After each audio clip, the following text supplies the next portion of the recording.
हमारा प्रश्न है, एक खिलौने जो कि शंकु की आकृति है की त्रिज्या 5 सेंटीमीटर है, वह एक समान त्रिज्या के अर्धगोले के ऊपर लगा है। खिलौने की कुल ऊंचाई 17 सेंटीमीटर है। उस खिलौने की संपूर्ण पृष्ठ का क्षेत्रफल ज्ञात कीजिए। प्रश्नानुसार यह एक शंकु है जिसकी त्रिज्या 5 सेंटीमीटर है और यह एक अर्धगोला है। इस अर्धगोले का ऊपरी पृष्ठ वृत्ताकार है जिसकी त्रिज्या इस शंकु की त्रिज्या के समान दिया गया है प्रश्नानुसार। जब इस शंकु को इसके ऊपर रखा जाता है इस प्रकार से, तो खिलौना जो है हमें प्राप्त हो जाता है। इस प्रकार से जब इस शंकु को इस अर्धगोले के ऊपर रखा गया है तो हमारा खिलौना जो है तैयार हो जाता है।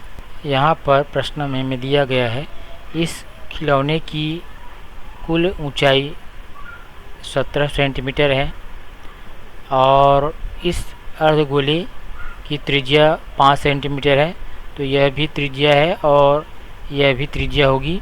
तो इतनी ऊंचाई अर्थात यहाँ से यहाँ तक की ऊंचाई 5 सेंटीमीटर है। तो खिलौने की इस ऊंचाई में यदि हम त्रिज्या r 5 सेंटीमीटर घटा दें तो हमें इस शंकु की ऊंचाई ज्ञात हो जाएगी। अर्थात हम इसे लिख सकते हैं, शंकु की त्रिज्या r बराबर 5 सेंटीमीटर, खिलौने की कुल ऊंचाई कैपिटल H बराबर 17 सेंटीमीटर और शंकु की ऊंचाई h बराबर 17-5 बराबर 12 सेंटीमीटर। क्योंकि हमें शंकु की ऊंचाई 12 सेंटीमीटर और शंकु के आधार की त्रिज्या r बराबर 5 सेंटीमीटर ज्ञात हो चुका है, तो अब यहाँ से हम शंकु की तिर्यक ऊंचाई ज्ञात करेंगे। तो शंकु की तिर्यक ऊंचाई बराबर सूत्र होता है L बराबर वर्गमूल r वर्ग धन h वर्ग। यहाँ पर हम क्रमशः r और h का मान रख देंगे। रखने पर अगला पद प्राप्त होगा वर्गमूल 5 का वर्ग धन 12 का वर्ग। फिर इनका वर्ग करेंगे, वर्ग करने पर अगला पद प्राप्त होगा वर्गमूल 25 धन 144। दोनों का योग करेंगे, योग करने पर हमें प्राप्त होगा वर्गमूल 169। 169 का वर्गमूल लेने पर हमें 13 सेंटीमीटर प्राप्त हो जाता है शंकु की तिर्यक ऊंचाई। प्रश्नानुसार हमें इस खिलौने का संपूर्ण पृष्ठ का क्षेत्रफल ज्ञात करना है। तो आप देख पा रहे हैं इसका संपूर्ण पृष्ठ में इस शंकु का वक्र पृष्ठ शामिल होगा और इस अर्धगोले का वक्र पृष्ठ।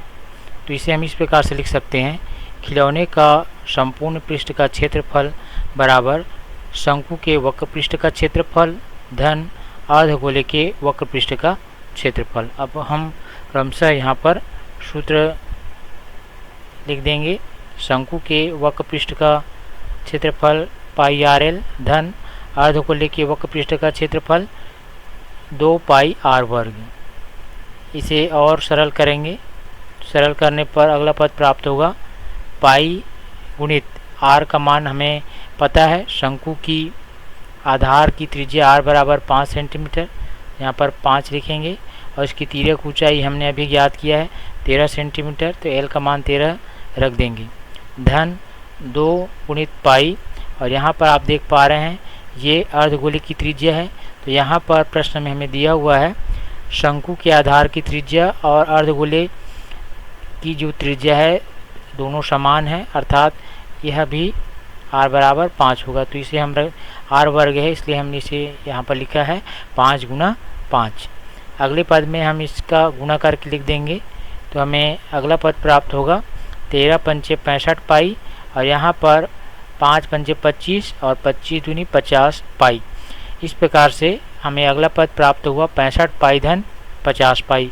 दोनों का योग करेंगे तो हमें अगला पद प्राप्त होगा 115 पाई वर्ग सेंटीमीटर। तो इस प्रकार खिलौने का संपूर्ण पृष्ठ का क्षेत्रफल 115 पाई वर्ग सेंटीमीटर हमें प्राप्त हो रहा है। तो इस सवाल को हम इस प्रकार से हल कर सकते हैं।